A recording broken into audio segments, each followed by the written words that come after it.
Drew, you're going to find that many of the podcasts we record, whether they're good or bad, depend greatly on our own point of view. A certain point of view, one might say. But here we are back again. Amidst we got coronavirus out there. We've got snow. It's middle of Buffalo. We got snow. And I'm looking at my watch, Drew, and it's just about time for Galactus to come peeking over that horizon. But until he does, we will be here putting out the show for you good people. Drew, how are you doing, sir? That's an ominous hum and some crashing bags. Are you cracking open another bottle? Can you hear the ping there?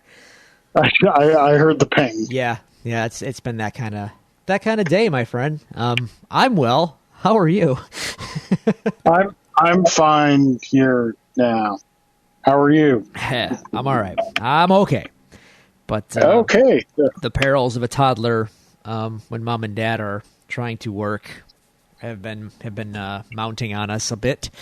So it's been stressful, but we're hanging in there. We're okay. Everything's well.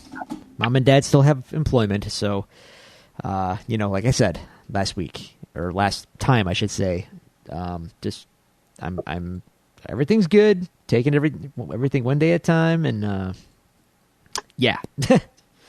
Yep. So we're back again.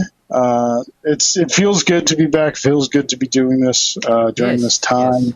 Yes. To be able to get together like this again. Obviously, because for obvious reasons, we don't get a regular game night. We have not physically seen each other in well over a month. Yeah. So this time of year is definitely welcome, and we hope you, dear listeners, are enjoying this, listening to us as much as we are doing this. We're back again here. We've got some fuzzy teddy bears overthrowing an empire to talk about, some little bit of geek stuff to talk about. But Drew, let's stand on a little bit of ceremony. How was, aside from previously mentioned, how was your week? Oh, it's been good. I suppose. I mean, every day, if I in the Nine Inch Nails parlance, Carl, every day is exactly the same. Yeah. You can put that in your YouTube machine, kids, and really pay attention, and you'll find that that's really that's about the gist of it at the moment.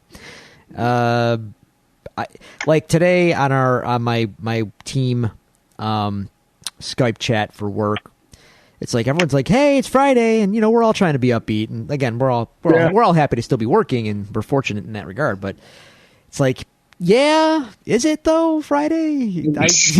I don't know. I guess. Sure, it's day. It's something. But I'm just hanging in there, playing Animal Crossing and playing Doom Eternal, despite really coming to terms with the. I think I've come to terms with something, Carl. And it's it pains me to say, but I think I'm okay saying it. Okay. I don't like this game. I borderline hate it. Ooh, are you giving it the horse from Ren and Stimpy? No, sir. You don't like it? Yeah, I think that's about where it's at. Oh man. I'm really. Every time I think I'm like, okay, kind of got the hang of it. Kind of understand. It's still not perfect, but I get it, and I'm okay with it. It throws a new level of complete and utter bull crap at you, and it's just like what are we doing here exactly? Someone decided in their infinite wisdom. We already talked about. Did we talk about the Marauder 2 weeks ago? This enemy that is completely broken and ridiculous and grinds the game to a halt. Did we talk about that? We may have. All right. Well, because you were still relatively fresh into the game 2 weeks ago. Well, 2 weeks ago, I think I ran into the Marauder and I hit a level of frustration that was palpable. The Marauder is if you look into this on Google and people's comments about the game, the Marauder is a frequent point of contention among a lot of people. Rightfully so. He goes against everything that this game supposedly stands for. But let's put the Marauder aside, because I finally overcame the Marauder, and never mind the fact that he's kind of supposed to be like a singular character, and yet after you kill him, you will face other ones, which defeats. It's not even internally consistent with its own lore. But okay, whatever. We'll just put that aside. Carl, right when I thought this game can't possibly throw any more dumb stuff at me. 2 words, Carl. Underwater sections. Ooh. You get the little music from Super Mario Brothers in there when you go underwater? That might make me smile if that were the case. But no, it just controls badly. And it's not just water, it's toxic waste, which, in fairness, the original Doom, the OG, had toxic waste. So I appreciate the callback, but you didn't swim in it back in the original games. Now you have to swim in it, and it's not fun at all. It's clunky and stupid, and the toxic waste kills you slowly. So not only does it control badly and frustrate you, but it's also killing you as you have to go through it, unless you have the radiation suit, which also depletes. So yeah, like, it's just another thing with this game. And again, I said it last week. This is the game. It's like, at this point, it's a comedy of errors. It's a comedy of errors. Like, someone at the top at some point in development needed to say firmly to the team that kept spewing ideas like this at the meetings. He had to say, no, we're not doing that. But that didn't get said, so here we are. In the words of Emilio Estevez in Young Guns 2, I will finish the game. But I'm saying this also, I don't think I like this game. And that pains me to say with great despair, because I want to love this game so badly, because it is Doom. It is a sequel to a game that I hold near and dear, and this sequel is just a masterclass in how not to make a sequel. Oh man. So yeah, that's about it. Animal Crossing's been fantastic. Just because you can play it, there's no wrong way to play it. You can just do whatever and enjoy yourself, and I've been doing that just fine. So that's been fun. And Grant actually likes to sit on my lap and watch me play it, which is kind of fun. And when he gets bored of that, he starts pointing at the Mario print that I have hung up on my wall over by my my gaming tape, like shelving and all that stuff. I have that Mario, Zelda, and Metroid stuff framed there. He starts pointing at it, and he starts pointing at it, which means I have to fire up Super Mario Brothers 3 or Super Mario World so he can see Mario. He knows who Mario is. It's awesome. It's pretty awesome. That is pretty cool. So yeah, that's really all I've been up to. That, and it's been work, cooking, and the occasional video game, and enjoying Better Call Saul on a weekly basis as well. So that's really it. That's my life now. There is nothing else. A little bit of wash, rinse, repeat. Yeah, like I said, every day is exactly the same.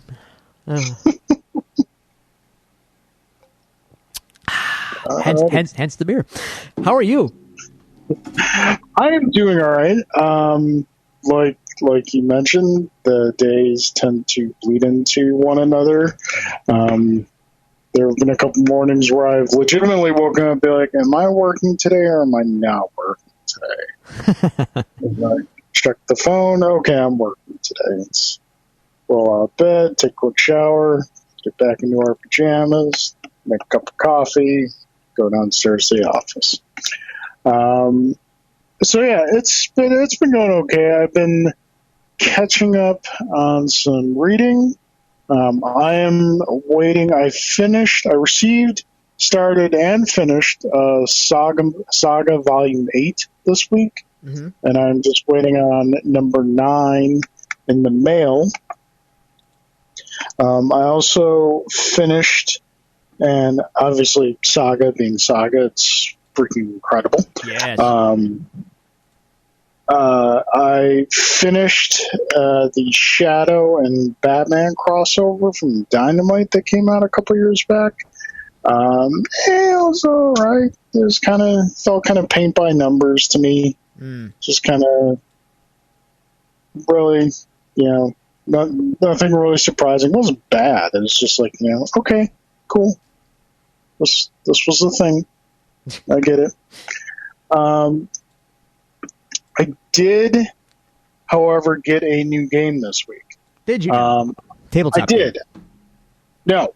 Video game. Oh. I finally, because I saw it was on a good deal on Amazon for $40, I got Star Wars Jedi Fallen Order. How is it? I am very early on in the game, and this game is hard. Really? This game is hard. Like, your enemies hit very hard from the get-go, and you cannot take many hits from the get-go. Like, I started playing on hard mode. I downgraded that to medium mode. And I'm not gonna lie to you, I've, considered at some points downgrading yet again, because, save points are few and far between. And if you don't, unlike a lot of modern games, if you die before you reach the save point, you go all the way back to your last save point and start over again. Which is something that, adds to the difficulty of the game, which you can make an argument, and it is a valid argument, that single-player games are a bit too easy nowadays. Granted, your experience with Doom may vary. But, yeah, it is really hard. The combat is cool. Getting the timing and everything is very tricky. The lightsaber has a very good tactile feel to it. Like, you can the way the character moves with it, you can feel the weight of it. Okay. Almost. Kind of in a way like that kind of tactile sensation when, early Call of Duty games, when you're scoring hits, and it gives you that little thud sound effect, which kind of conveys a tactile sensation. Sure. It's kind of like that. And you can customize your lightsaber relatively quickly, which is pretty cool. You get three colored blades to choose from right off the bat, a couple different parts to kind of tweak it and adjust it. So that's fun. I instantly switched mine from blue to green. I always prefer the green blade. Topical for the day. Yeah. And also, there are some enemies that you come across that you just have to bypass because you're just not strong enough to take them on yet. And it's I've tried numerous times to try and take these enemies on, and I'm just you know what? We're going to go a different path. And one complaint I have about the game is that, when you die, the load time between when you die and when you respawn at your last save point is terrible. Yeah, Doom Eternals isn't great either, to be honest with you. It's literally 30 to 40 seconds. Yeah, that feels familiar.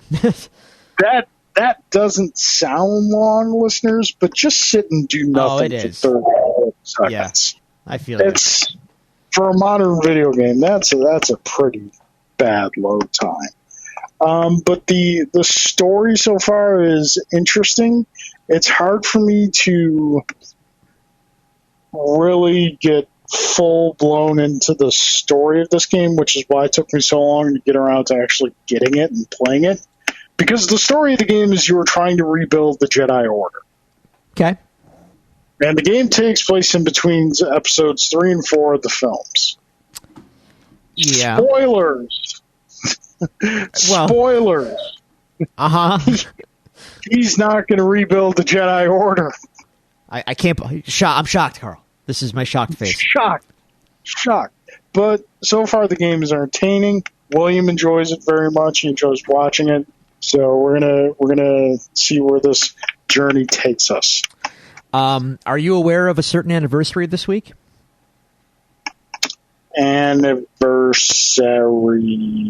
Yeah, it's not our wedding anniversary, is it? No, ours, no.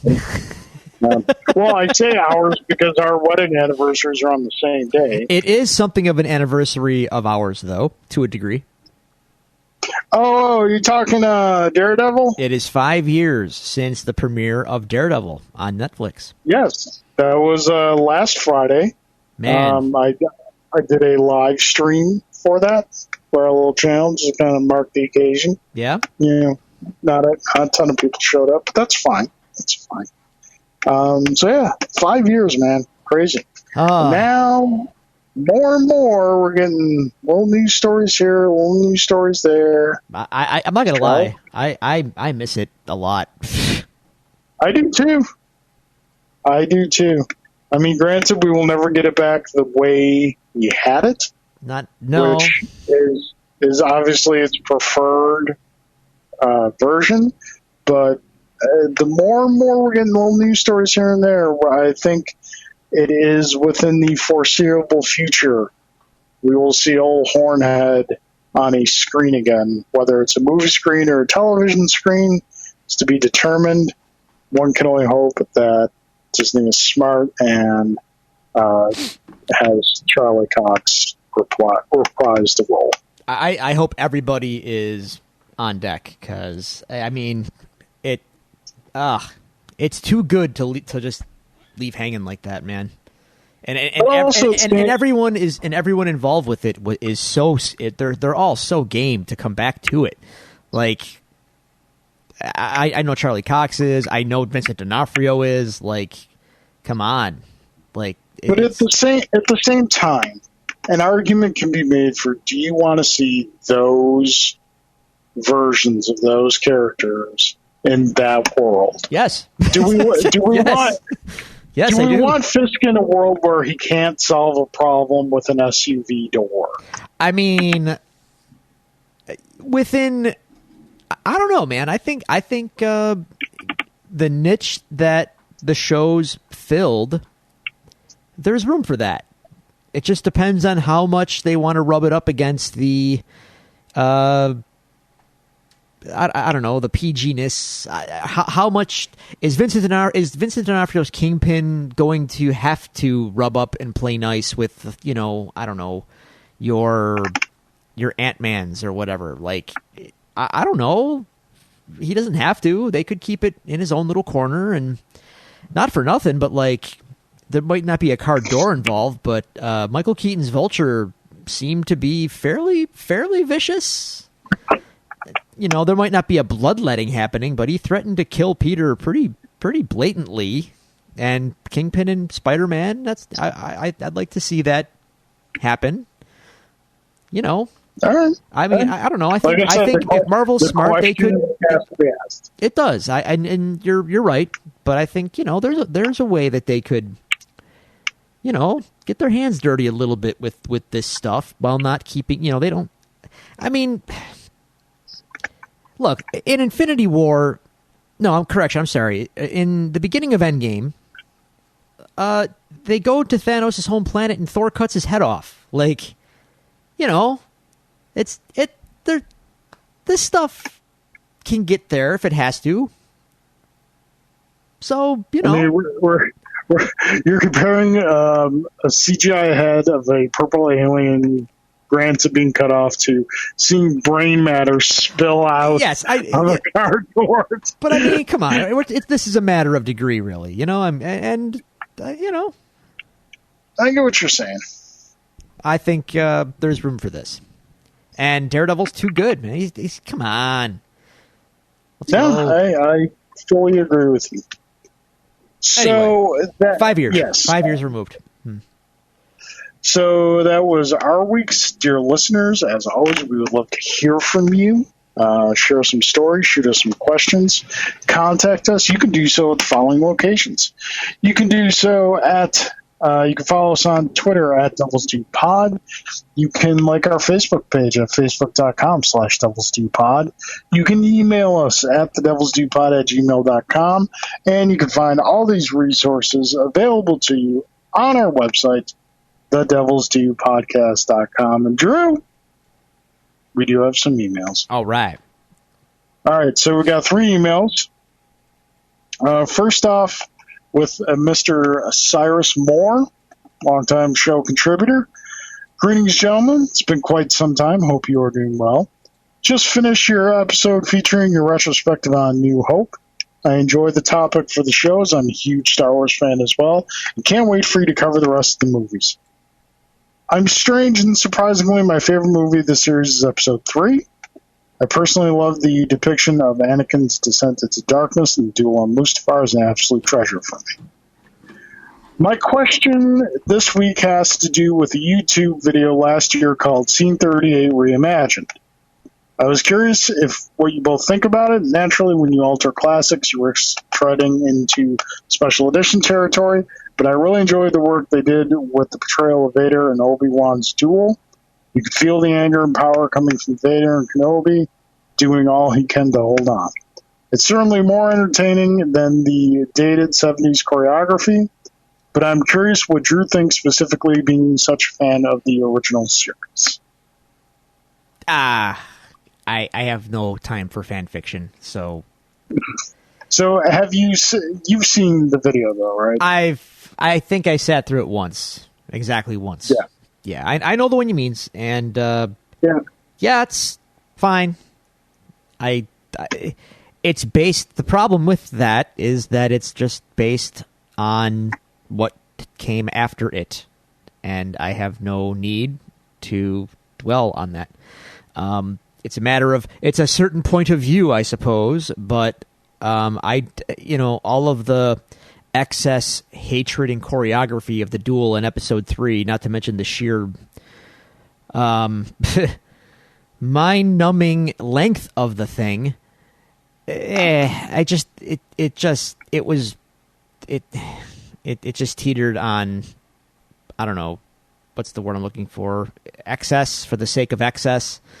And someone decided that would make a fun project to recreate in CGI with Alec Guinness and redo the duel in Episode 4. I mean, the duel in Episode 4 is fine for what it is in the original trilogy. It's 2 old guys who haven't seen each other in a long time dueling in the manner of the more civilized age that they were accustomed to, and that's what it was.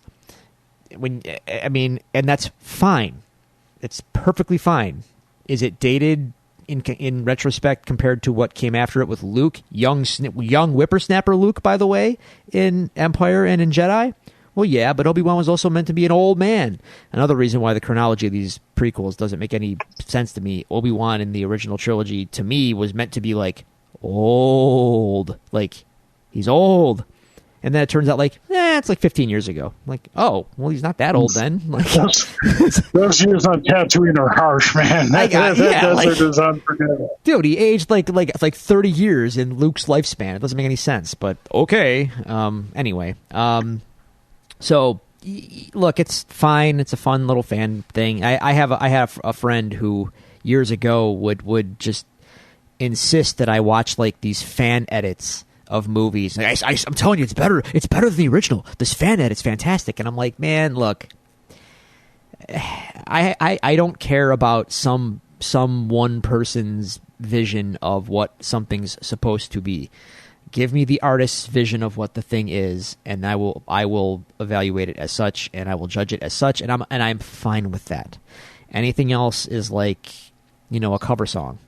And I say, as I say that, there are cover songs that I like better than the original artists who performed them. So, I'm being a little bit hypocritical here, but for me personally, the OG is fine. The video is I'm going to tell you that the video is well done. It's exceptionally well crafted, and it does what it set out to do in convincing fashion. It's just not for me. Okay.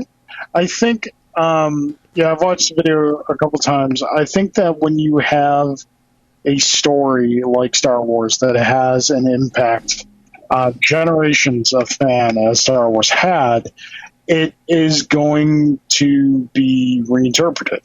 Sure. Like any great story that becomes a part of culture is reinterpreted. How many different Robin Hood movies do we have? How many, different, tellings of the gunfight at the OK Corral do we have? Whether it's historical documentation or it's a tale of fiction, when it becomes embraced by the culture as a whole, it lends itself to reinterpretation. And this is something that, like, a fan is like saying, hey, wouldn't it be cool if?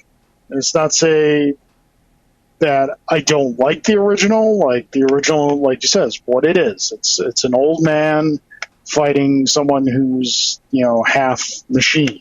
And given what, sword fight choreography was at the time and what George had to work with at the time, it's perfectly fine. Like, believe me, the guy who's choreographing that sword fight was choreographing sword fights for Errol Flynn and choreographed sword fights for Lord of the Rings. So that guy's a master, and we got the best with what he had to work with. This scene I think is a very cool and interesting reinterpretation. But, like, if someone ever said, well, this scene should replace the original in the edit of the film, I'd be like, no, stop. Go away.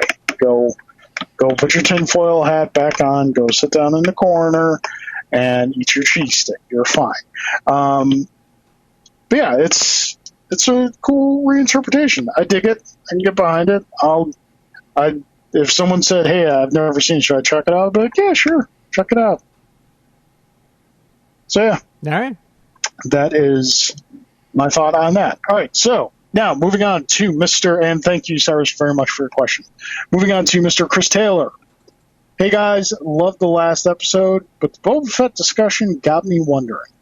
If they gave Boba Fett the treatment we got in the Mandalorian series, do you think we would hold him in the same regards that we do Mando himself? Well, I mean... yeah. If that's how we were introduced to Boba Fett, then yes. But the problem is Mandalorian doesn't exist without Boba Fett. Right. Like without Boba Fett, there is no Mando. Right. The strikingness of that design, which just kind of fueled its own cult fan following, which eventually turned into a huge legitimate fan following within Star Wars, lend itself to developing of that lore, of the Mandalorian lore, and eventually led us to the Mandalorian. Would it be cool to see a Mandalorian style series about Boba Fett? Listen, I've always said on the show, tell me a good tale and I'll forgive you for some sins. It's very difficult in the world that we are kind of, discussing and run around in our wheelhouse, so to speak, to say, dead characters shouldn't come back. Because we've seen it done both ways. We've seen dead characters brought back to life terribly. Name any number of stories where this has happened that's been done terribly. And we've seen characters who we've thought untouchable to bring back to life, brought back to life, done masterfully. See Ed Brubaker's Winter Soldier run on Cap. Mm-hmm. So it is within the realm of possibility, but you're going to have to make it really good.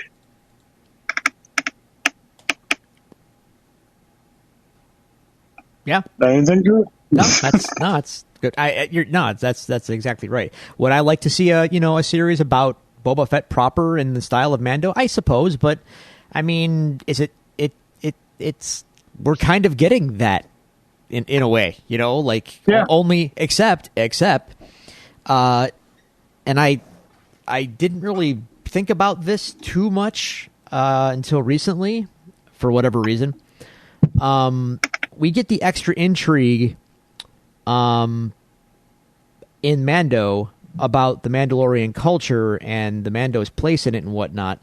And not for nothing, but Boba Fett,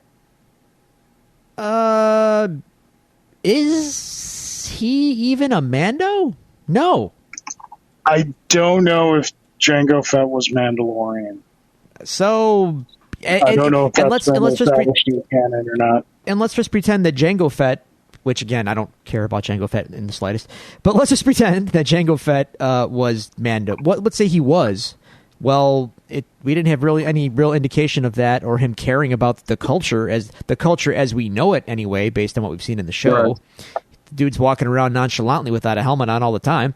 And then he dies, leaving his clone son or whatever. Don't get me started on that whole origin, by the way. We'll talk about that when the time comes, actually. So, yay! But, does that kid have any ties to the Mandalorians that he would care about or know about? I don't think so. So, Boba Fett's really just a poser. Yeah, I mean, there's nothing that's been fleshed out in any of the canon that I have seen. As far, young Boba Fett made some appearances in the Clone Wars animated series, but he wasn't rocking the armor or anything because he was still a kid. There's there wasn't any mention of connection to him's Jango actually being Mandalorian. Obviously, there's a lot of books out right now that are considered canon, none of which I have read. So if there's something mentioned in there, by all means let us know. But other than that, second part of Chris's email. Given the latest wave of concert cancellations and reschedules, do you think people will be a little hesitant to share an armrest at the next big Marvel DC movie opening weekend, or will they just opt for a home video on demand release instead? I think people are going to go back to stuff when they feel that it's safe to do so, and they're going to be dying to do so. So, yeah, I think it's still going to be a little while yet. It will be, but I think once we get the all clear to do it, I think people are going to be okay with just kind of getting back to normal. That's just my feeling on it. Yeah, and don't get me wrong, I want the all clear just as much as the next person, but I'm not about to trust most people who are in the position to give the all clear that they're giving the all clear because it is actually all clear, well, and not just trying to get back to making money. Yeah, please don't get me started because I will. Yeah. I could spend some time on the subject, and I'd rather not. Yeah, I think it's going to be some time. Obviously, this was something, especially like Marvel, where everything is in a phase and everything has to have a certain order to it. This kind of messes with that. This kind of pushes everything back. Can you release any of the Disney Plus series before Black Widow or Doctor Strange 2 come out? I don't know. Just depends on when they fall in the canon, in the phase. So, is it feasible that Disney may have some sort of special paywall put into Disney Plus? They're saying, hey, we're releasing Black Widow to Disney Plus. You have to pay a fee to see it. I think most people would probably do that if the fee is comparable to a movie ticket. So it's interesting, like how as bad as the situation has been, and as much as we all want it to end as soon as possible, it's been very interesting to see how different things are adjusting to the situation and wondering what the new reality is going to be once the situation passes. Because it's clear to say that we're not just going to go back to business as usual. It's obvious this is one of those, world changing events, and it's going to be interesting to see what the end result is and like how long it takes people to be comfortable going to a movie, going to a concert, going to a sporting event. My ultimate shocked face this past week came in the XFL announcing it was ceasing productions and all staff has been laid off. Shocked, I tell you. But yeah, so I don't know how long it's going to be.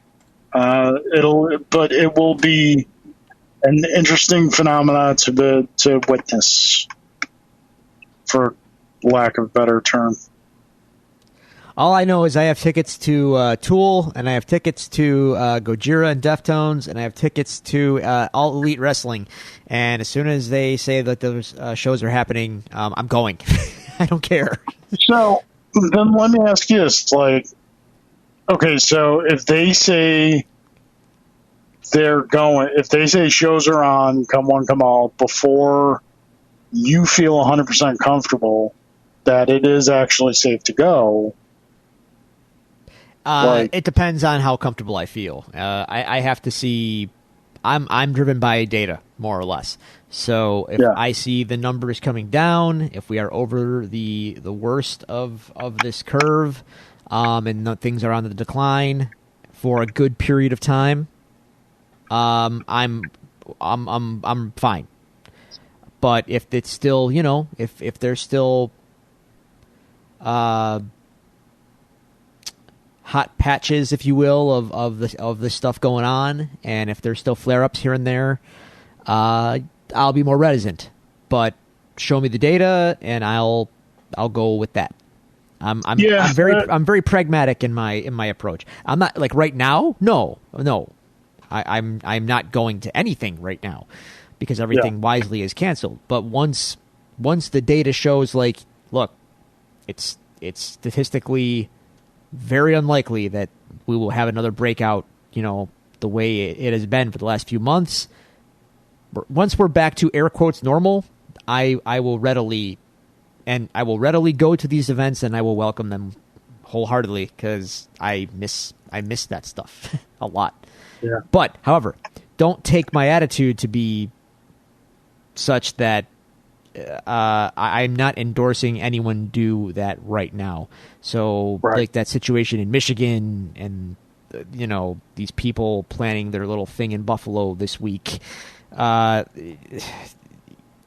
just because I feel better, but I've got 5 more days of the antibiotic to take, doesn't mean I stop taking the antibiotic. I take it until it's done. Right. So, yeah, we're not over this hump yet. I definitely worry about, let's just say New York City. We live in New York. We're New York State, right? But we are not New York City. However, Erie County is second in the state to New York City in terms of the outbreak severity. Even though the numbers are much, much smaller, we are still there. So I do fear, though, that once New York City's numbers start to decline, the rest of the state is going to have a flippant attitude about it and be like, oh, well, yeah, it's fine now. We can just go do whatever. And it's like, no, you can't. Their data is not your data. And not only that, like, if you do that now, you are just asking for this to come back with a vengeance quickly. So we need time and space to be assured that things are okay, and I am 100% advocating for that. Yeah, somebody posted on Facebook today citing the end of the Spanish flu, and I believe it was 1916. And New York City had a big parade to celebrate the Spanish flu, and then the next day there were 3,000 new cases. Exactly. So, exactly. Yeah. So let things play out. I know, and the thing is, look, man, I know the hardship that people are going through. I understand, and it is brutal. I get it, but the alternative is people die. I mean, quite frankly, people die, and even if they don't die, they will be ill. And while some of them may show some symptoms, some may show none. Some may get it severely, and even if they recover, they might not be the same as they were before. Right. I've heard people recovering and they haven't regained their sense of taste and smell, like things like that, or if you go on a ventilator, your odds are not good to survive. Number one. Number two, even if you do survive, you're probably not going to be in good shape. You're not going to be in the shape you were prior to that situation. So, let's not tempt fate. It's just I know it's hard, and again, I'm preaching this in a fortunate position. I understand that, but look, do you value your life? Do you value the life of other people?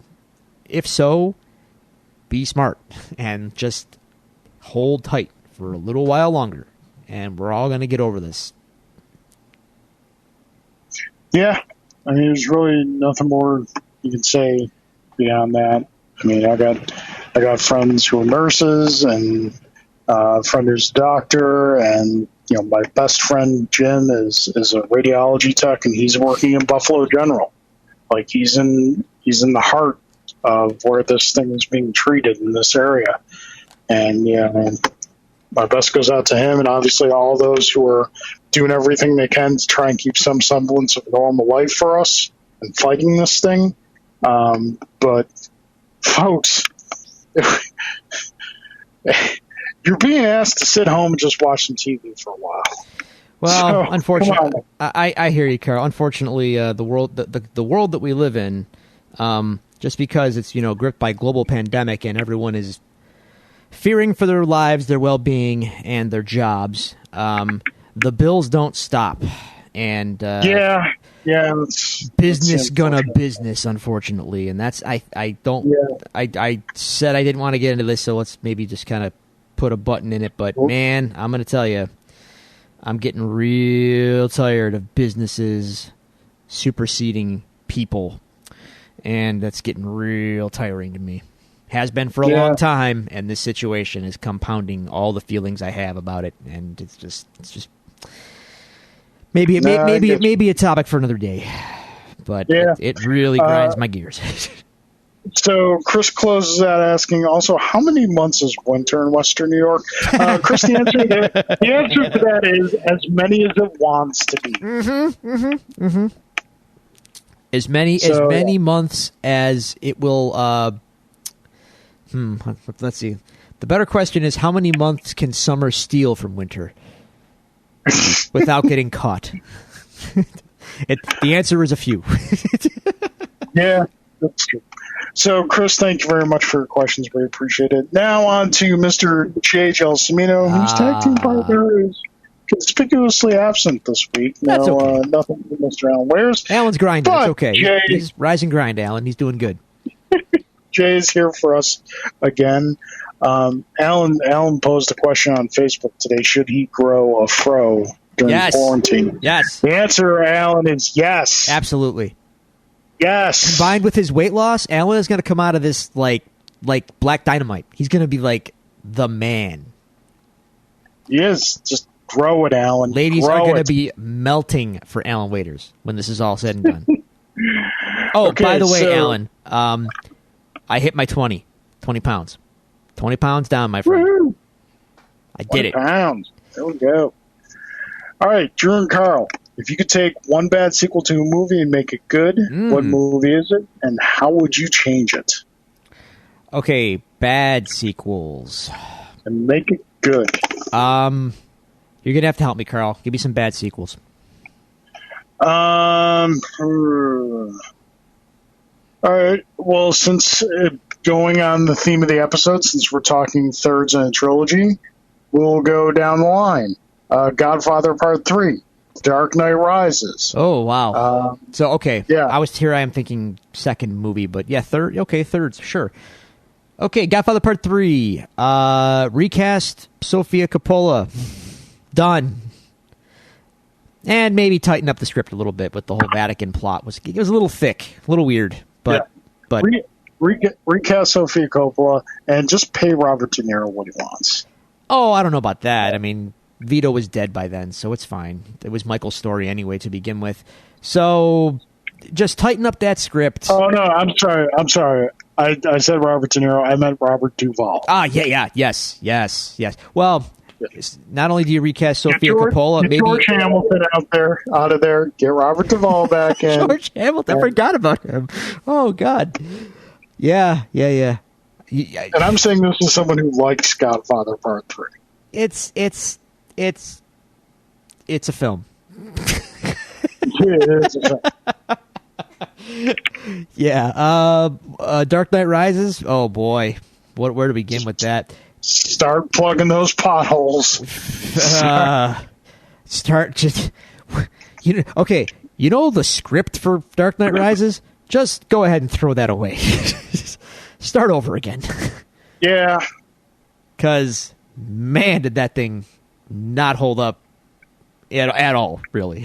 No. Beautiful, No, beautiful to look at film, but good. It's got some good bones to it. There's a good skeletal structure there, but just everything else just kind of doesn't hold water. No. Also, take Tom Hardy aside and be like, okay, you know this voice thing that you're doing? Yeah, no, don't do that. Please stop. Oh, I'm fine with the Tom Hardy being voice. I thought it was fine. I mean, it's fun and all, but maybe it didn't have to be. Let's see what else. Obviously, you could say Rise of Skywalker. Oh, God. Don't, please. No. Shoot the original Trevorrow script. Yeah. That thing was freaking incredible. Let me ask you this. How would you, if you have to keep the same basic structure, and folks, spoilers, this is going to be a common theme for our prequel episodes, our episodes 1, 2, and 3 episodes. If you have to keep the same basic structure, how do you fit RoboCop 3? Just 3? Just 3. Well, number 1, I don't make it PG-13. That's number 1. 2 is not great, but it's not by far the worst. 2 is not great, but it's not bad.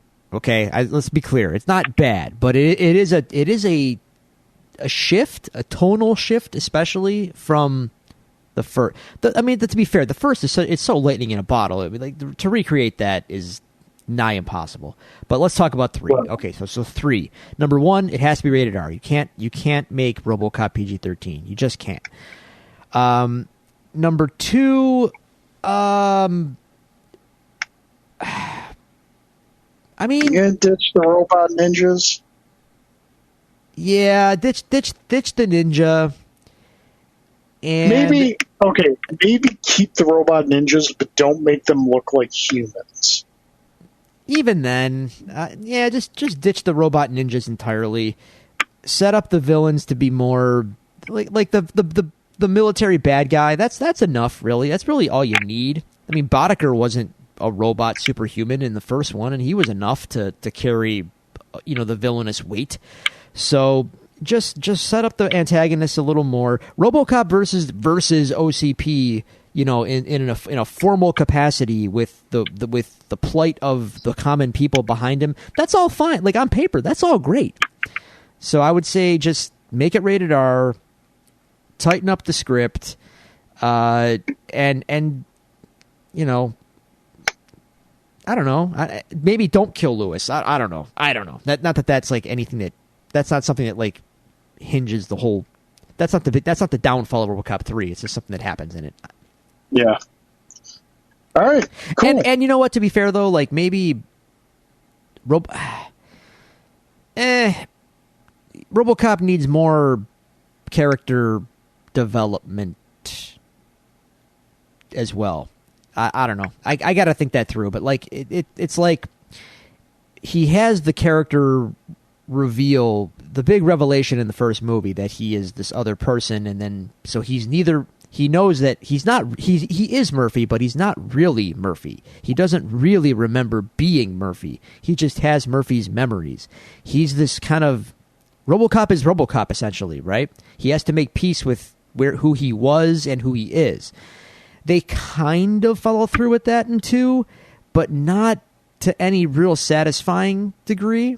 And then in 3, it's just he's just kind of there. He's there to just kind of be the hero. He has no arc of his own. He's not really wrestling with any personal stuff. He's just kind of there. So I would like to see more personal development of RoboCop. Who is he in this world after all these events? Is he at peace with himself? Does he have, autonomy in a way? Like, is he a citizen? Does he have rights?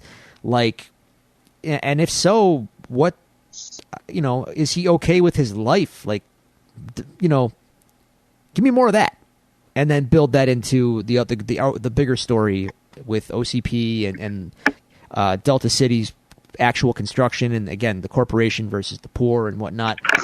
And it's all there. It's just it has to be tied together better. Yeah. All right. Cool. Drew. Yes. I just finished the previous run on Deadpool, and issue 300 did a spoof on the end of Animal Man where Deadpool meets Gary Dugan. Okay. They even acknowledge it as ripping it off. That's great. Thought you'd get a giggle. You did. I hate Deadpool, but that's great. Are there any characters you'd like Morrison to tackle in Marvel DC that he hasn't touched yet? Okay. Anything. I don't care what. Like, he's done it all in DC, so there's nothing really there that I would say like he can't or shouldn't do. He's done everything in DC. I mean, everything worth doing. He's done Justice League, he's done Superman, he's done Batman, now he's doing Green Lantern. I mean, he's done Wonder Woman, obviously, as well. So he's played with all the toys. At Marvel, I feel like he didn't... Man, I have to go back and read his book, Super Gods, and see if there's any real... I don't remember there being real detail about why he chose to leave Marvel, but I need to know more about what happened there. And to be fair, like, it probably came down to Marvel just not allowing him to do the kind of out there stuff that he wanted to do. So at Marvel, what would I like to see him tackle? Just about anything, really. But I mean, I think he would be a pretty wild match on Thor, to be honest with you. The gods aspect and all of that, that could be fun. I would make Alan work in the current White House administration if it meant we could get a Grant Morrison run on Doctor Strange. Oh, that would be fun. Oh God, that's almost like a no-brainer, given that Grant Morrison's a magic practitioner. Yeah, that'd be a lot of fun. It just depends on. Sorry, Alan, but the needs of the many outweigh the needs of the few. Yeah, that would be a lot of fun. I wonder if Grant Morrison has a Hulk story in him too. I don't know. Hard to say. That'd be cool. But to be fair, I just want him working in comics more in general. He's doing the Green Lantern series, and that's fine. But it feels like it's in its own little corner, and it's not really. It's kind of just happening without any real fanfare. And his first volume of Green Lantern did absolutely nothing for me. His second volume, though, was going better. Okay. I also miss some creator-owned Grant Morrison. I wouldn't mind seeing like a new Annihilator or a new, Sea Guy or a We3 or something like that. Or, I mean, God, do you know what I would give for him to do another Superman story? Just about anything. Yeah. But then again, if you've created one of the all-time greatest Superman stories ever told, do you really need to go back and maybe sully your legacy a little? There's nowhere to go but down in a way. So go out on your high note and call it a day. But yeah, I mean, obviously, I do love me some Grant Morrison. So okay, cool. Carl, when this is all over, would you rather go to do this is where they film this type tour of Martha's Vineyard for Jaws or New Zealand for Lord of the Rings? I know for a fact New Zealand does have a tour, and that they actually built Hobbiton where it was filmed, like to the specs of the shooting location, and they maintain it there now. And Hobbiton is just like has a special warm place deep down in the cockles. So definitely maybe the subcockle area. Maybe even in the subcockle. Definitely New Zealand for the Lord of the Rings tour. All right. So Jay, thank you so very much. Everyone else, thank you again for your questions. We appreciate it. Drew, we're kind of creeping up on an hour already in the show, so there's not really a ton of news per se. Okay, Comic-Con's canceled, obviously. Yeah, Comic-Con's canceled. No surprise there.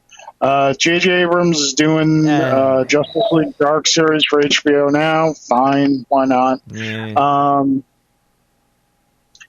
XFL folded. WWE fired a ton of people apparently. And so yeah. All right, good, cool. There's the news. Wait, Jay. This is my appeal to Jay. When are we doing the wrestling podcast in light of nothing really happening? Actually, I shouldn't have said that because I have no time. Even in a global pandemic, yeah. We have the. You know what I found? I'm still busy, actually. Yeah, you know what I found that being in quarantine with a kid is like? It's like being in school when all your friends have a snow day. Well, it's like the opposite of what you want. Your friends without kids have all this free time now because they can't go anywhere to do catch up on reading, watch all these different things. Those of us with kids, Drew, I saw Big Hero 6 16 times. Oh, wow. Yesterday. It's fantastic. Oh, man. Dude, I'm just trying to keep the kid out of trouble, which is impossible. So, I'll if I have to watch Big Hero 6 16 times, that's an improvement over my situation right now. Yeah, you say that now. Dude. You say that now. This kid's a psychopath. Don't get me wrong. I love me some Big Hero 6. It's great. There's still times I'll kind of sit down and watch it with them. But, oh, man. At least it's not, going to kill him or bite him. Whereas the stuff that Grant wants to get into could kill him or potentially bite or maim him because he doesn't know when to stop tormenting. My poor dogs, man. They're this kid just walks up to him and hits him in the face. No warning. No justification. Just, yeah! Oh, my God. Stop. Please stop. Yeah. So, okay. Let us move on to the heart of the matter. Yes. Let's continue our deep dive, philosophical discussions of the Star Wars films. We apologize if that's the only reason you're listening to this episode. We're sorry it took an hour to get to the Star Wars. Yeah, I would say maybe put some timestamps in the episode descriptions, but you know what? Nah. We work hard to give you this free content. Yeah. We're going to make you look for it. Two-way street. Yeah, you work with us here. Right. So here we come to Return of the Jedi. Now, Return of the Jedi is, as we mentioned previously, It's a third film, and it is in rarefied air of third films that have to follow up a groundbreaking, genre-shifting second film. Mm-hmm. It's in that club with, The Godfather Part 3, The Dark Knight Rises. You can make the case for Avengers Endgame. Even though it's not technically a third film, it's still that one that kind of has to land the plane. And it does, but... And it does. And so Jedi had that challenge to it. Now, I know Jedi is still to this day, a very divisive film between Star Wars fans. I know Star Wars fans who Return Jedi is their favorite film of the series. Brian, looking at you, and also quick shout out to Brian's family podcast. It's Come to This, another Simpsons podcast. Download it while fine podcasts are sold. And then there are other fans who just do not like it at all.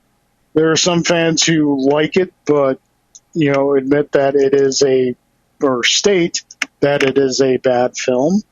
And there are some fans who are just kind of meh about it. Drew, where do you fall? Well, when I was a kid, it was the like they say in Clerks, Empire or Jedi, right? Which one is your favorite? Like almost like Star Wars doesn't exist. Like yeah, Star Wars, but Empire or Jedi though. So when you're a kid, I feel like those it's one or the other, and depending on my mood when I was a kid, I think when I was a kid, to be honest with you, I think I liked Return of the Jedi more. Why would that have been? Because in hindsight, it's strange. Why would that have been? Maybe because I liked the green lightsaber. I liked the Jabba. I liked the Jabba portion. I liked a lot of the gravitas of Vader and the Emperor and all that stuff is actually pretty heavy. And as far as the kid angle goes, it has some more fun set pieces than Empire. The speeder bike chase is real fun. That's a cool section of the movie. The Ewoks, I didn't have a real take on the Ewoks as a child. They didn't really register with me much. They just existed. The final space battle is amazing in Return of the Jedi. Yes. Yeah. The Death Star looks kind of weird and creepy. It's like the slasher villain version of the Death Star. Right. So it has a lot going for it in that regard. So when I was a kid, I think I preferred Return of the Jedi.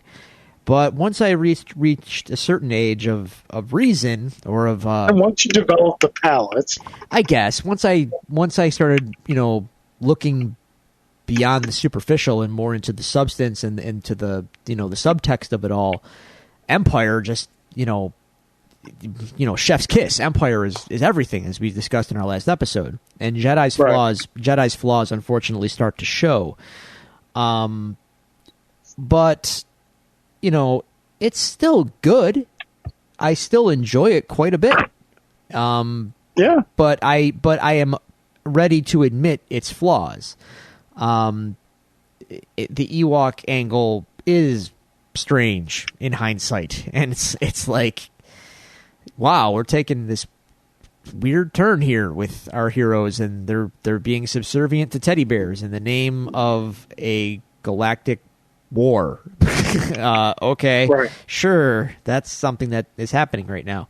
The first 40 minutes of the movie, or how long is the Jabba portion of the film? I think it's like 45 minutes. Okay, well, that's 45 minutes that honestly has nothing to do with the plot of the film. It's just it's a 45-minute diversion to get Han back. And hey, look, fine. It's because it's a great diversion. Because it's awesome. It's a lot of fun. Right. It's totally awesome. But from as a film, it has nothing to do with the film, with the plot of the movie. Like, it was my favorite part of the movie when I was a kid. Those were the toys that I wanted the most. Like the Jabba the Hutt toy and all like the palace guards and Gamorrean guards. I wanted Bib Fortuna figure. Like, I wanted to recreate that scene more than like most other things from Jedi. Yeah, I mean, because what else is there? There's teddy bears, and that's it. Yeah. Those really cool red guards don't do anything. No, they do not. They walk leave them. and they leave. That's all they do. And those really creepy, those other creep show guys that are in the throne room, the Emperor's like advisor guys. Yeah, remember them? They're in the movie for like 3 seconds and they go away. They're there to bow. Yeah. But, all that stuff, though, with the Emperor and Vader, it's all good stuff. And Luke and Vader's dynamic is heavy in Jedi. Like, they had the big confrontation in Empire and the revelation that happens. And in Jedi, like, Luke has accepted this. And rather than go in guns blazing, he sees it another way. And we get the turn, the turn back to the good side and all that, and that's all good stuff. I heard some people don't like that Vader, gets they want to say Vader got neutered in Jedi and all that. It's like, I don't know, man. Like, I disagree entirely. Like, he got to spend all of Empire being, a really bad dude, and then he finds out his son is alive. Not only is he alive, but he's super powerful, and he reveals himself to him. And, we spend the interim between the movies. Vader's probably searching for him, and he's probably doing a lot of soul searching as well.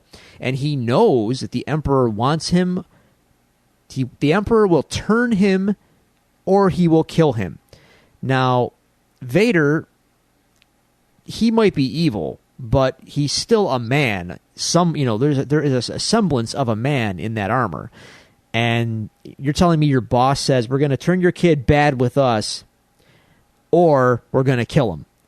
I don't think that's going to sit right with Vader, no matter what. And that doesn't even include the context, by the way, because it didn't exist yet, of that whole rule of two nonsense, which is ridiculous when you think about it. Because if that were the case, what is Vader doing, hunting his own kid down for the Emperor, knowing that that's a thing? What does he think's going to happen to him if Luke turns to the dark side? There can be only two. I don't think Emperor's laying down his life for you, Vader, so that means you're out, Chief. What are you doing? Anyway, that's a separate discussion. But anyway, I don't think Vader got neutered in Jedi. I think he's still a bad guy.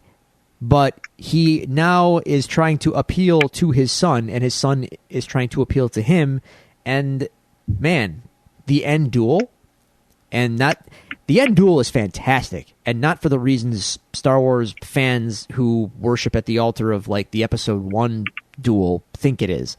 The Return of the Jedi duel is incredible, not because the choreography is great, which it is, but all of the weight that is behind the whole thing.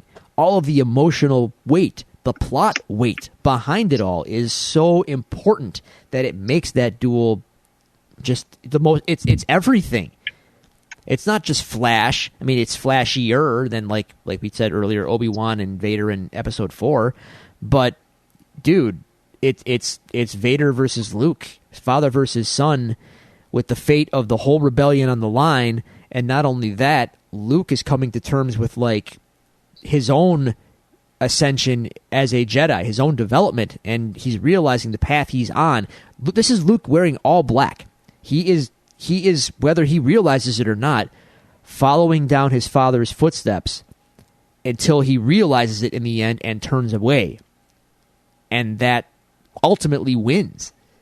That's also, it's, for all the crap that Jedi does kind of wrong, Luke's arc is like a laser, and it sticks the landing. I rambled a lot Right. there, Carl, but I'm sorry. You're fine. That's all great stuff. Like the whole thing with Luke at the end is just fantastic. I mean, you can make an argument like what you have two key plots that you have to resolve in a film. Of the two plots, either one of them on their own could take up an entire film. You have the plot of resolving, is Darth Vader Luke Skywalker's father, and if so, how is that ultimately resolved? And then you have the plot of the Rebel Alliance versus the Empire. Like, what is this final climactic battle going to look like? Like, I remember when I was a kid and I was first in Jedi, and I saw the Death Star in the opening. I'm like, did they rebuild it? They sure did. And like, well, no, they were building another one at the same time. Because, the rule of government spending, why have one when you can pay for two? Yeah, thanks, Contact. Right. And so, and I think it handles most of them well. One of the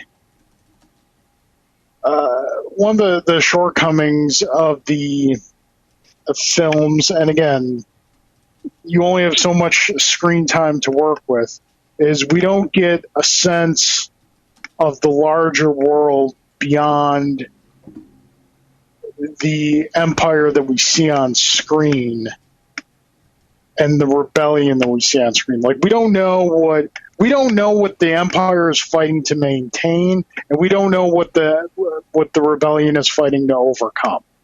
And that's like one of the main weaknesses of all three films.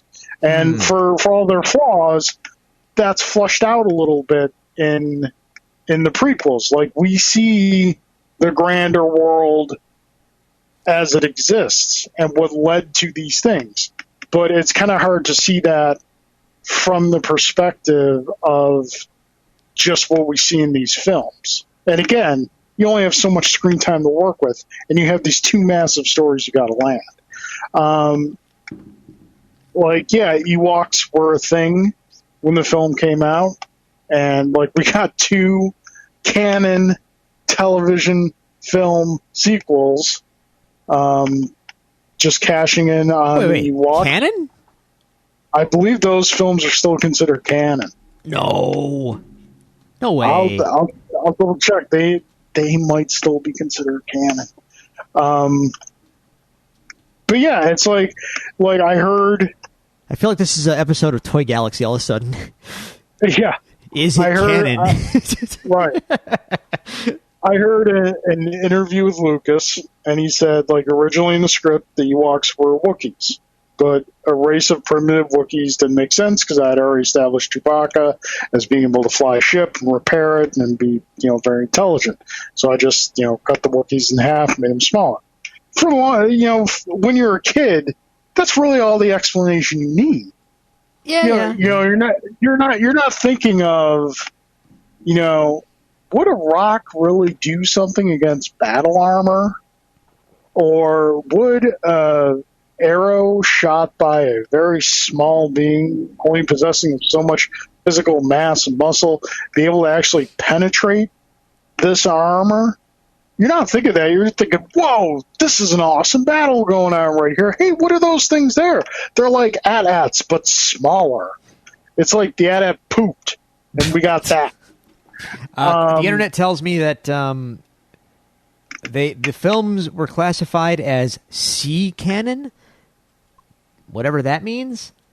That's new terminology to me. Star Wars has a lot of weird terminologies, but once Disney bought things, the only things that were canon were the episodic films, the Clone Wars TV series, and then anything after that. So, is it canon? In the words of Dan Larson, no. So yeah, you've got these two huge things that you have to land. Only so much screen time to do it in, which you can make the argument for. It's puzzling why the Jabba sequence is as long as it is, but it's still serves that purpose. I think the Jabba sequence in the beginning serves two main purposes. One, it gets Han back into the fold, and two, it establishes Luke as a Jedi. Like, it makes it... The Jabba sequence makes Luke beating Vader in the end more believable. Sure.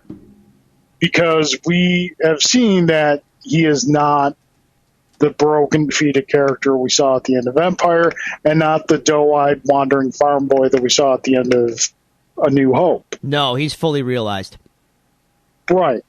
And then we get back to our points that we made last episode about stories that grow organically and go in a direction that were not initially intended. With, in the last movie, we had it with the reveal of Vader as Luke's father. In this film, we have it in the reveal of Leia as Luke's sister. And I think, as I said last week or last episode, this reveal did not have to be made. I feel like George just felt like he had to do something like that again, like some kind of reveal to shock everyone. Right. And it was, you know what it was? It was probably twofold. Number one, it was probably I have to shock everyone again. I have to have some kind of big reveal, because turning Vader babyface in the end wasn't going to be a shock, right? Come on, like we all popped for that. Anyway, number two, like I feel like it was the 80s, early 80s. We have to make sure Luke has the not gaze, so we better, he can't be outright rejected and be okay with it by his previous, air quotes, love interest, from the first movie, borderline the first half of the second movie. We can't have him be okay. No, can't have that. So we better make him related, so it's okay. Okay. Did you care about Luke? Honestly, God, by the time Jedi rolled around and Leia and Han, did you really care if Luke ended up with Leia at all by then? No. Neither did I. No. It was just like they had flushed that story out. The love triangle as a word was abandoned relatively early in Empire for the best. Is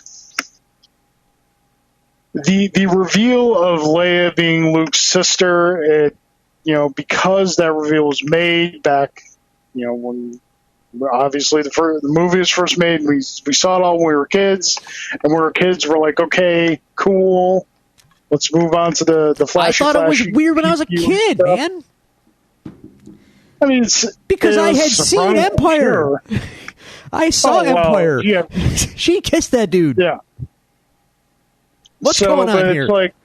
It's one of those things that's just like, okay, this is the canon. It's part of the story we love, and it's added to it.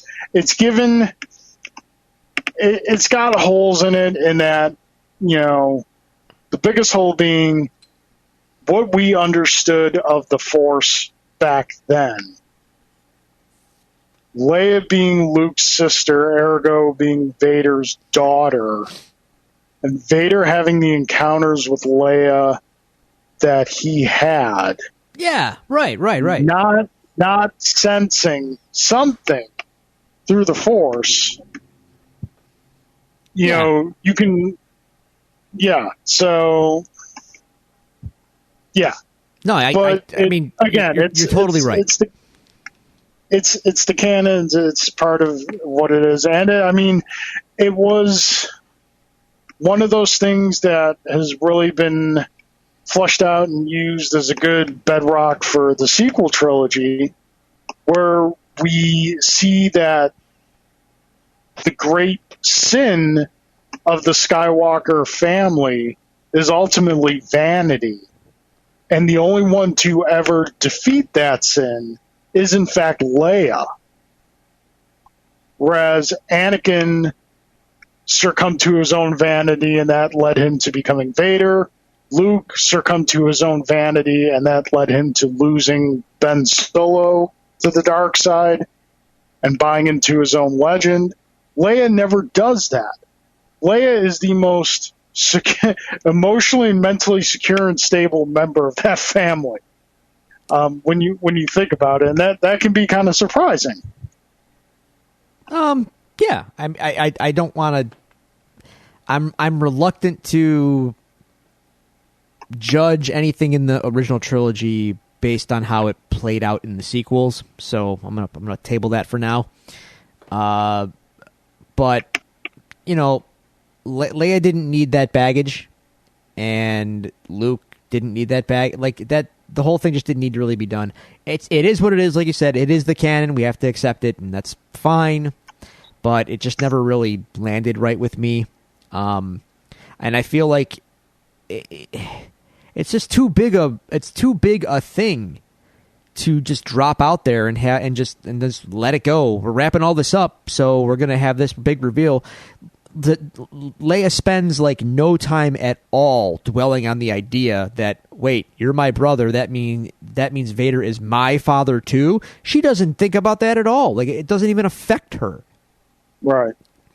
I mean, you can make the argument that that's kind of what that whole scene is in the Ewok village after Luke leaves with Han. I guess, but yeah, you can make the argument, but you know, the very next day she's back in full rebel mode. Right. There's too much to. There's a lot to wrestle with there. There's not enough time.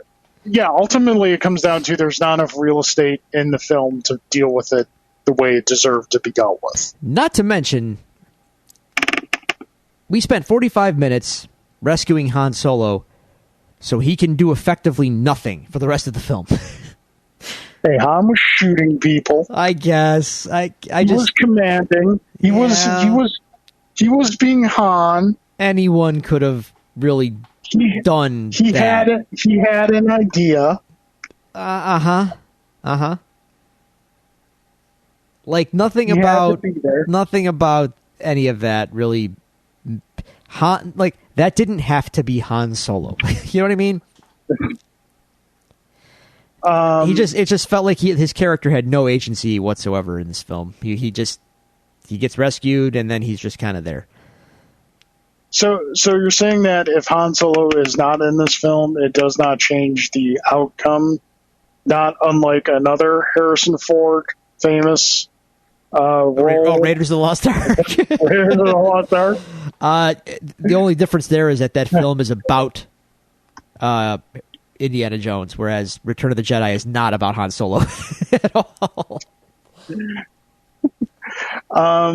So yeah, you touched on it earlier, the space battle. Oh man, the Death Star battle in the end, epic.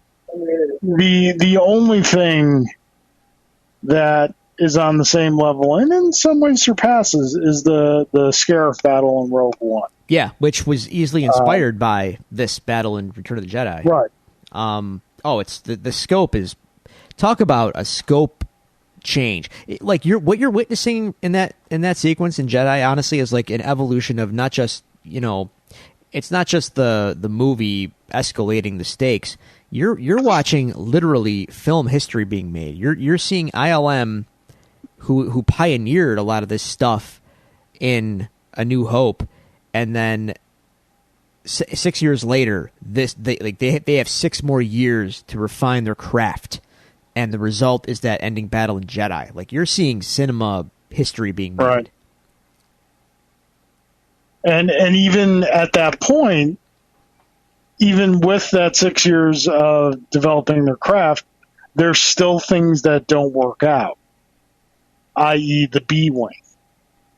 Like, the B-Wing is this big ship in Star Wars lore. Everybody, Star Wars fans know what it looks like. The cool, like, body revolving around the cockpit gyroscope type thing, the S-foils on it. And it's very visual, very different, but is only in one shot and not in any actual battle shots because they couldn't get the model to work properly. No. But No, you know yeah, what? But did you care at the time? Like, that battle is so No, cool. you didn't. Who cares? You didn't care about the time, and the toy was awesome. I know because I had it.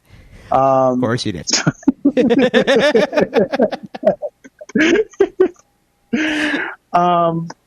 But yeah, it's just it was one of those things. Like, I went through phases as a child where what was my favorite part of Jedi? Like, there would be a period of my life where, my favorite part was the Jabba sequence, and then there would be a period of my life where my favorite part was like the Luke Vader fight, or then be a part where the favorite part was the space battle. Nowadays, like, obviously with X-Wing being such a big hobby for me, that space battle. You know what the great thing about the space battle is? I know we're kind of getting away from the intent of these episodes, but the great thing about space battle is next time you watch the space battle, ignore everything going on in the foreground and just look at how much stuff is going on in the background. Oh yeah, dude. Because like I said, it's just as flushed out. Right. Like they made it look. It's almost like ahead of its time for 83 with the level of detail in it. Like they really they did their due diligence in making that battle look legit. Right. I'm trying to think about Palpatine. He's great. Ian McDermott in this role is just. I feel, and this could just be years of growing up with it, but I feel in Return of the Jedi he is incredible. Yes, and that every other reprisal of the role that he has done, that he did after that, was just like a caricature of this, and not the same performance. It was a caricature of this performance.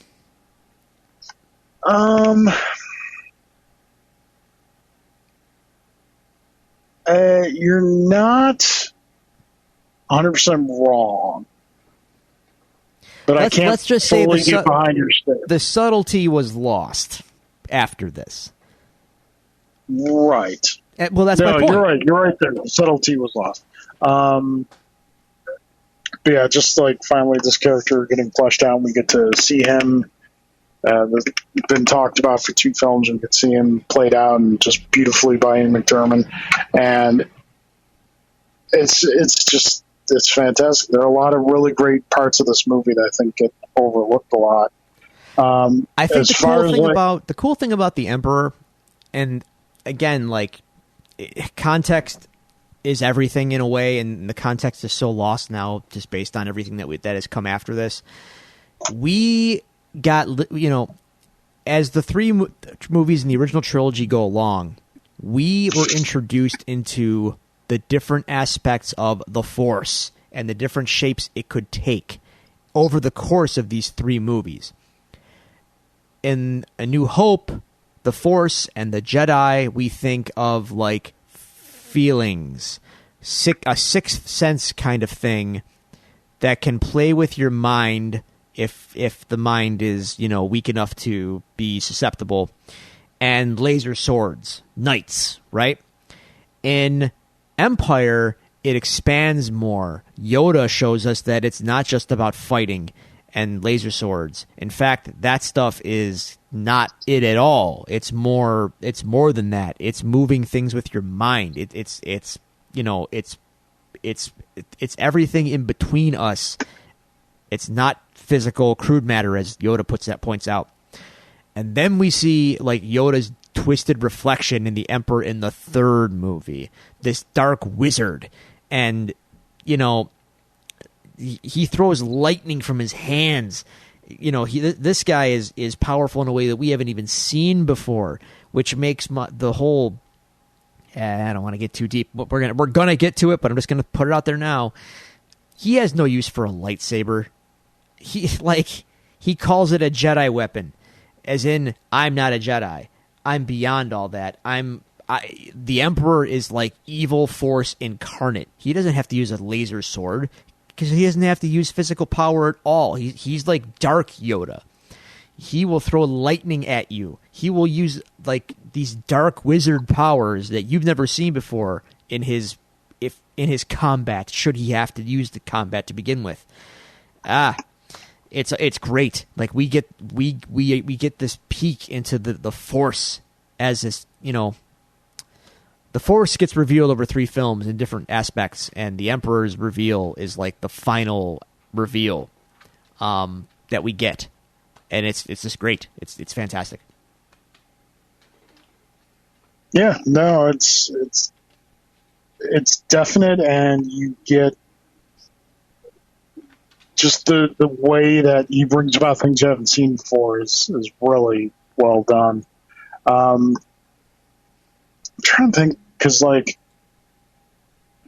we get Jedi in '83, and then 2 years later,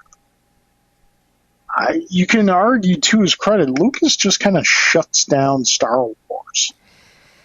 Yeah. 85 is when kind of the last wave of toys are released. Then we don't really get anything Star Wars until the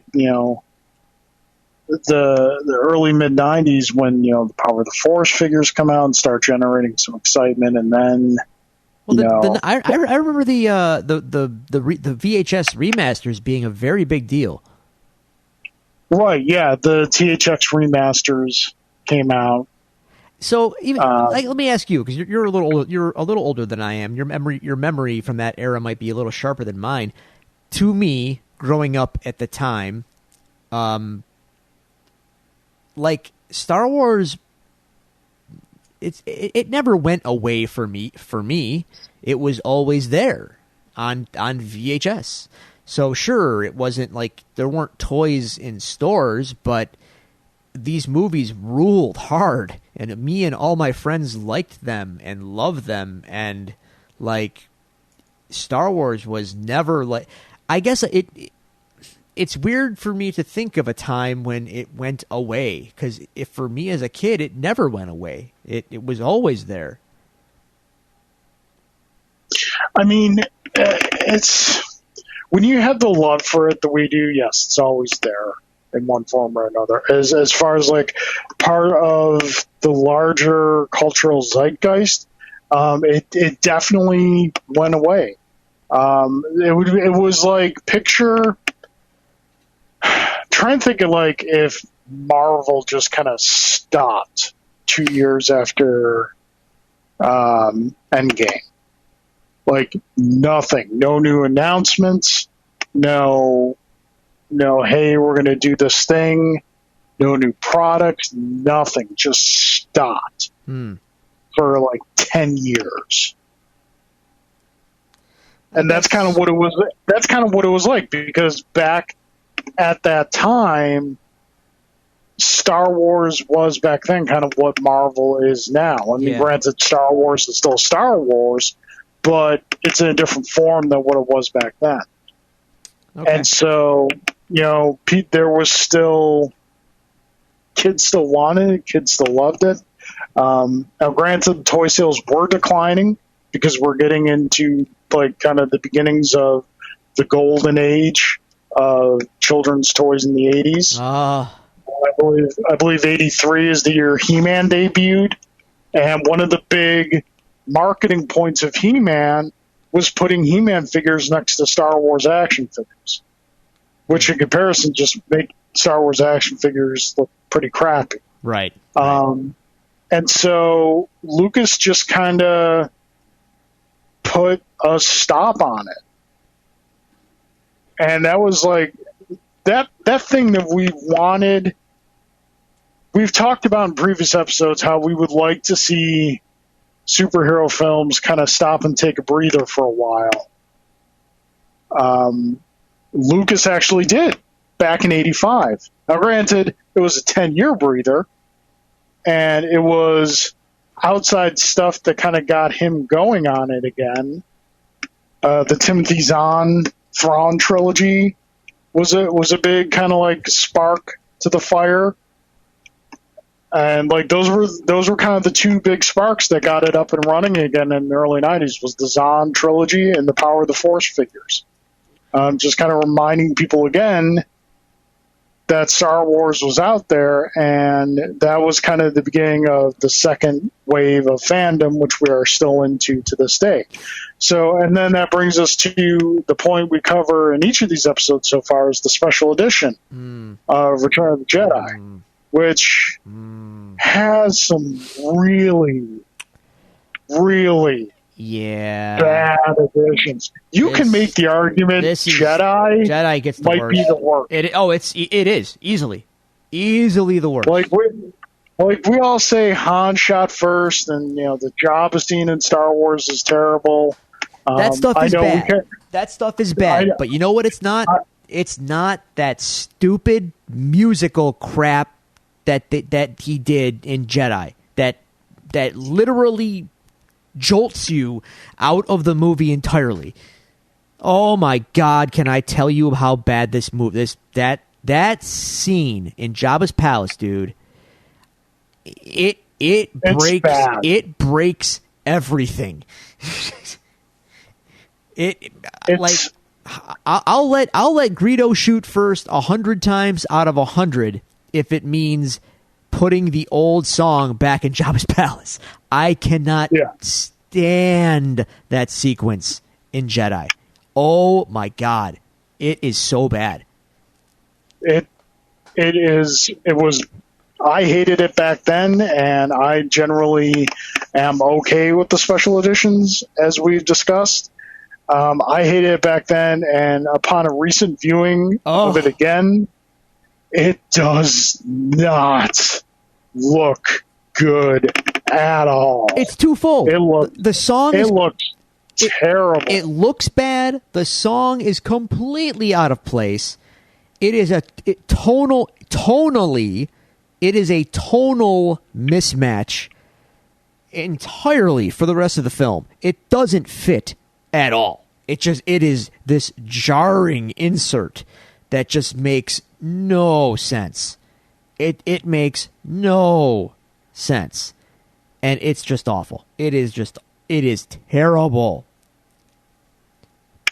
And then that brings us to the next affront of the Jedi Special Edition. The Sarlacc Pit? Which is putting a beak in the Sarlacc Pit, which Jabba describes as essentially just a biological nest. Yeah. Yeah, well... Yeah. I don't know, man. I hate it. Horrible. Thanks, I hate it. Terrible. Yeah, I hate it. It's bad. It's bad. It's not so to mention little. You know what really grinds my gears? What grinds your gears, Drew? These are to be fair, these are the big things that obviously like we just God, that music song. You know what really gets me though every time? And there is actually something in Empire that gets me too, but I'm gonna mention the thing in Jedi first, and then we'll go back to Empire for a moment. When Lando is falling into the Sarlacc Pit, and Han's gonna save him, they changed Han's dialogue, and I hate it. What did they change? In the original cut, Lando yells, "Hey, wait, I thought you were blind," because Han is, brandishing a blaster and he's pointing it at Lando right. And Lando says, "Hey, wait, I thought you were blind." And Han says back, "It's all right. Trust me." Okay, fine. What do they do in the special edition? They cram in more dialogue because that's what George has to cram crap in. And he says, "It's all right, I can see a lot better." He literally says, "It's all right, I can see a lot better." The way I just said it, he mashes all those words into about half a second. It's all right, I can see a lot better. Because we, the audience, aren't supposed to know that, hey, maybe his vision's coming back. Because we're morons. I guess. Him saying trust me isn't enough for us to understand that, oh, he's okay now. No, we got to cram in all this. That little line change, dude, just gets me every time, and it makes me so irrationally mad. Just like in Empire, when R2 gets eaten by that beast on Dagobah. Yes. And he gets spit out, and Luke goes, "You're lucky you don't taste very good." In the cut that we remember, no, had to change that. It's, "You were lucky to get out of there," which is like, there's no charm in that line. Like, there's no, that line says, that line of dialogue says nothing. Whereas, "You're lucky you don't taste very good" has a sort of jovial, familiar, friendly, whimsical charm to it, which George cannot allow. So, anyway, it's those little things that really that grind my gears. Similarly speaking, little things that grind my gears about Return of the Jedi. Another reason why it's the worst of the special editions. Carl. Yes.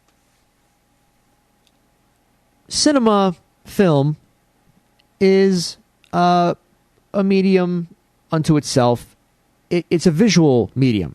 I mean, sound as well, but visually, we see things on screen and we understand them based on movement, time, movement and time. We can understand visually. We understand visual information. Yes. Well, I guess George didn't think it was overt enough to relay Vader's conflict over watching his son get fried to death by the Emperor. So, in the special edition, we have to have Vader go, "No, no." Yeah. When he watches Luke getting hit with, like, dude. Yeah, it's that was on the screen, bro. The camera alone and the way it dwells on Vader as it's happening tells me his inner conflict. He doesn't have to say a word. I understand what is going on. And it's more powerful that he doesn't say anything. Especially in hindsight of Episode 3, which has the worst Vader no sequence that anyone could have conceived of in any walk of life. In hindsight, I don't want Vader to say no ever again to anyone.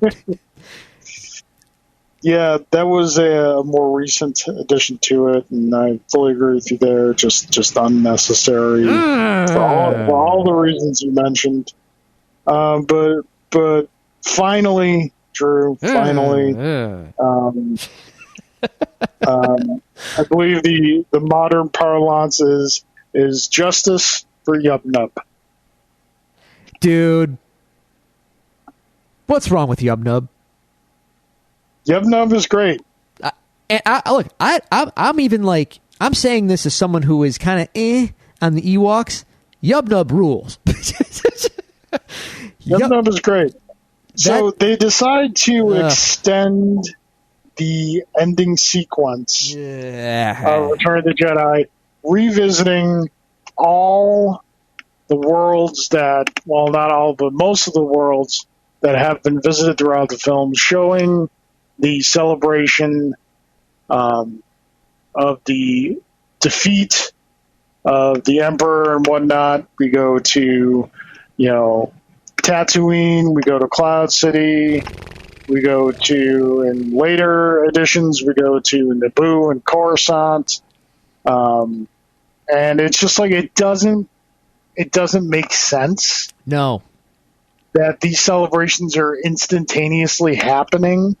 That's not the way things work. It's not the way things work, and this was just a battle. This was not the end of the war. Right. The end of the war didn't happen for almost a year later. Yeah. And so it's just like, it's one of those things that doesn't make sense. No, it doesn't. Because you have this extended sequence, you decide to write a whole new thing of music for it, and it's just, No. Not to mention, Doesn't work. it's a bland, boring song to begin with. It just Yeah. it doesn't have any. Whatever. And oh, I didn't forget, but we're here now. Hayden Christensen. Hayden Christensen should not show up in this movie, Carl. I would. Yeah. No, he shouldn't. It doesn't. It doesn't make a lot of sense. No, it does not. And I'm all for... given, not only does it not make sense, like even in the context of the story itself, it makes no sense. But given the divisiveness of the character's portrayal, given the divisiveness of Hayden Christensen and his wooden acting, which I'm not going to put it all on him because George is not much of a director. With how beloved the original trilogy is, don't hang that baggage on Return of the Jedi. You know what I'm saying? Don't do that. Right. That's wrong. Vader, especially since Sebastian Shaw was in a scene no less than 10 minutes ago. Right. It does, it just doesn't make sense with continuity.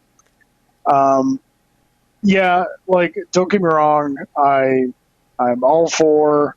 I would have really liked to see Hayden Christensen in Rise of Skywalker. That's something I was really hoping that they were going to do to get him in that character in the hands of a director who is better than George. I think we can give JJ that. Sure, I'll give him that. And I've seen Hayden Christensen in things that are not Star Wars, and he's great.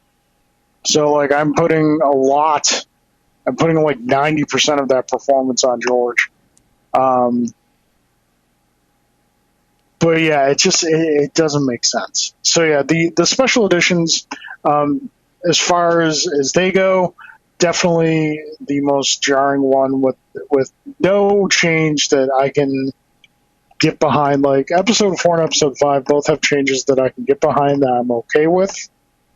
Jedi, I cannot think of a change where I was yeah, that was a good change that needed to be made. Yeah, there's just Jedi none. was a point of diminishing returns. It didn't need anything, and it didn't. It really didn't. Yeah, and something that I'm fond of saying nowadays. It wasn't broke, but you fixed it anyway. Yeah. Yeah. And then to follow that up, thanks, I hate it.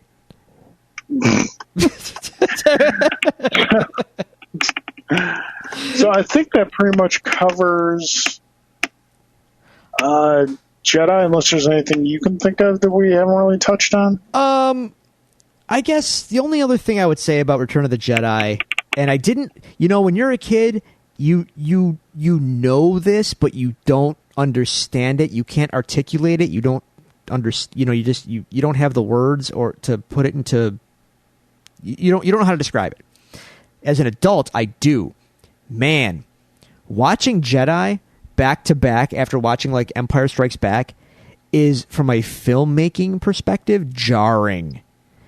Return of the Jedi is not a very good looking movie from a cinematography standpoint. It looks weird. It looks flat and it looks like a television show. It doesn't look like a film. Empire looks like a film. Jedi, man, I'm telling you, I watched it recently, and I was taken aback by it, and I was like, man, I always knew something was different about this movie compared to Empire as a kid, but as an adult, I can actually pinpoint it. It looks odd. It looks. I don't want to use the word cheap because the special effects are all fantastic, but the special effects are the special effects. The sets and the lighting of the characters and how they look, the depth on the screen, the depth in Jedi is just not there. The cinematography is really not good. And I wonder if that came down to the director choice that George wanted. He got, originally it was supposed to be David Lynch, and David Lynch passed. And then he got this foreign film director Richard Marquand, who basically was just there to be a Lucas yes man.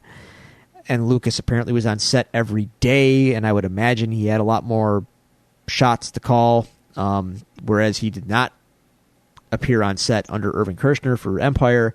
And I don't know who the director of photography was between the two films, but it had to be someone different. There's no way they had the same director of photography. As I say that, I should Google that because I don't want to say that definitively.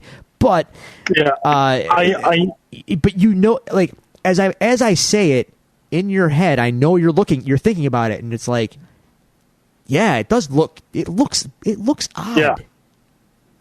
No, I mean it definitely.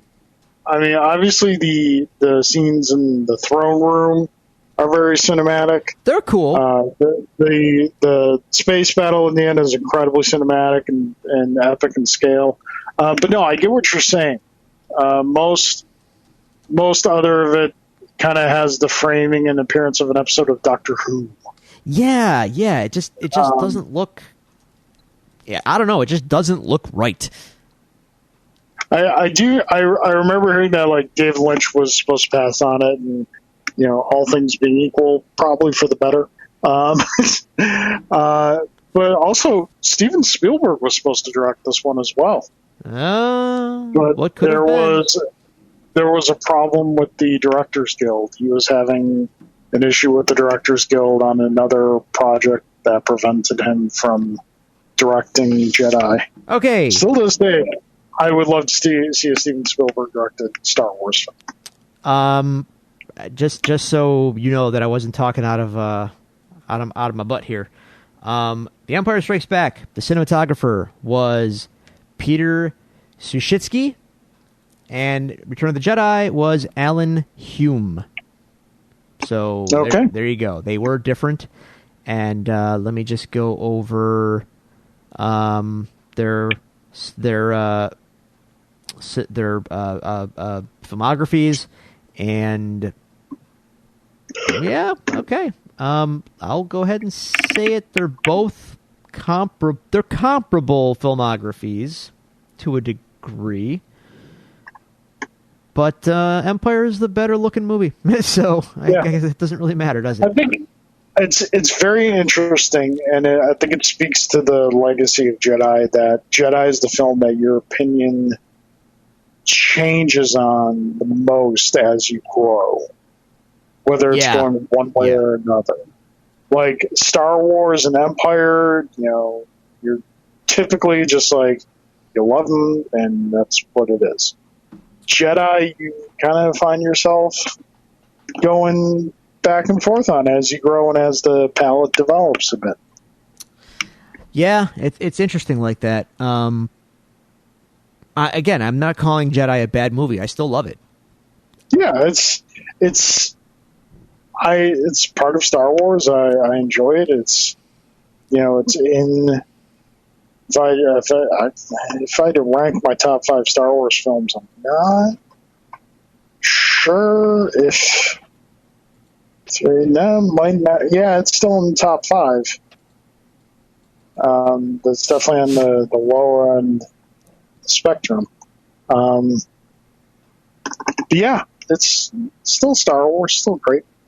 Put it this way: there's a not small contingent of fans that would say that Star Wars, the problems with Star Wars began with Return of the Jedi. I hear that sentiment echoed at times, because everyone likes to pinpoint their moment where things got bad or whatever. And a lot of people, I'm sure, would say Return of the Jedi, Ewoks, that's when things got bad. Okay. Without, I don't want to cave too much to the hyperbole there, but put it this way. I get that take. It's not unfounded. It's not that hot a take. I can see it. I may not agree with it totally, but I get why you might feel that way. Put it that way.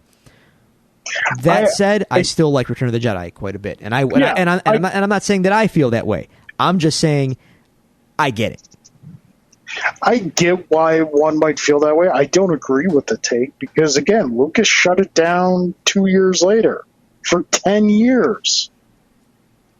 Right, but he did bring it back. Came back.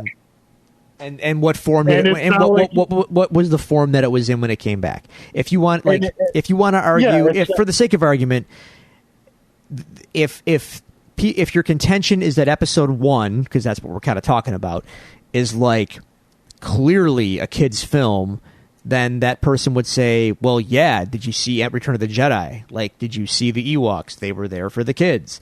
That's when the tide turned. And I get that. Like, it's not that much of a stretch to say, yeah, you're probably, that could be right. But see, to that I would also counter, well, by that definition, then the original Star Wars is a kid's film. You know, it's. Well, see, you know the problem though. The problem there, though, as we discussed in the first episode, there's nothing original about Star Wars. It's not a matter of originality, man. It's a matter of tone. Together of fairy tales, which are generally geared towards children. You're not wrong, but there's a contextual problem in the middle there, literally in the middle. That problem is Empire. Empire made this whole thing grow up very quickly, and it's hard to walk back after that. You know what I mean? Well, if we learned anything this past year, it's that Star Wars doesn't often have problems with walking things back. No. For better or for worse. For better or worse, for sure. Anyway, yeah, there you go. So yeah, I'm sure there's things that we could get deeper into that we might have missed, but no, I think we hit all the big bases. Yeah. We're sniffing 2 hours here, so you know we've given the people a good chunk to listen to. And hey, if you guys agree with our takes, if you disagree with our takes, if you have memories or takes that you want of these films that you want to share with us, or questions that you want to send us, you can do so at the following locations. You can find us. You can follow us on Twitter at Devils Do Pod. You can like our Facebook page at facebook.com/DevilsDoPod. You can email us at thedevilsdopod@gmail.com, or you can find all these resources available to you on our website, thedevilsdopodcast.com. Drew, you can make the argument that the easy part is over. Yeah. Next. Wait, so we're doing. Oh God, yeah. We're doing order release. It's that time. Time to get in some prequels. I'm not gonna lie. I've done these last 3 episodes without having to carve out time to watch because I know them so intimately. This is going to be a challenge for me to actually sit down and force myself to watch the prequels again. So you're welcome in advance, y'all, because I'm about to go through some stuff here. and remember, Drew, we're not doing this just to crap on them. I will certainly do my best to find some silver linings in all of this. I'm not saying we're going to treat them with kid gloves. Oh no, but we're not doing this just to crap on them. Because if we do, then we're just every other Star Wars podcast out there. I mean, there's plenty of other places people can go to hear people crap on the prequels. So we're going to do our best to put it in our perspectives. We're going to acknowledge the negative. We're going to acknowledge the positive. And we're going to look at some possible missed opportunities. Yep. Okay. You'll be okay, Drew. I might be cracking more than one beer next time we record, man. It's going to be okay. We'll get through these next 3 episodes. Who knows? You may discover some stuff you like. Your vitriol might be might be reduced by maybe 3%. You never know. And then we'll get to the sequels where we have some nicer things to say. Okay. All right. So, that being said, Drew, any last thoughts? I